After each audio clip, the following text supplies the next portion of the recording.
The person in charge of funding most medical research in America built his career claiming that his ideas were censored. Now that he's in charge, he's doing the exact same thing he's claiming that was happening to him. So great news, the NIH approved my grant, and so I'm gonna be able to continue my research, and then more importantly, get paid and get back on employer-sponsored health insurance. Tell them to bring me my money. So even though this is great news, I still have a few remaining questions about this whole process.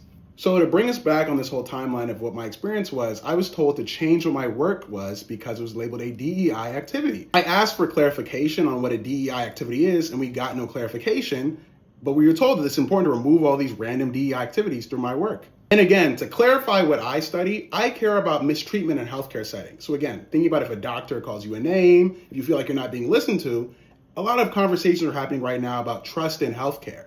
I think that my work is key to restoring trust and maintaining trust in health systems. So again, this is a topic that I think is inclusive and important for the health of all people in this country. Another interesting development, you might have seen some videos going across your TikTok feed or Instagram Reels feed of these guys who people are calling, Doge bros. So right now, do you have an understanding of what DEI is? Yeah. Okay, so what's your understanding as you sit here today in this deposition? Well, it was exactly what was written in the EO.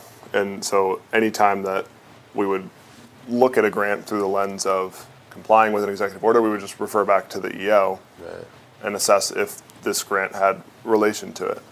And of course, when these people were pressed to define what DEI is, they're like, well, it was whatever was in the executive order.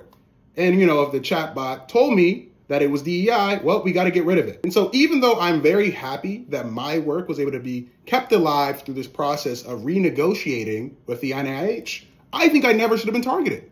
And there were many people whose grants were terminated or contracts were pulled from them who, in my view, were mistakenly called a DEI activity. So it's great that I personally got my grant at the end of the day, but this didn't come without costs. I went without getting paid for about 3 months. I went without health insurance from my employer for about 3 months. A lot of people, retrospectively, had their grants terminated, and they either had to fire their staffs or reduce their own salaries to keep their teams alive.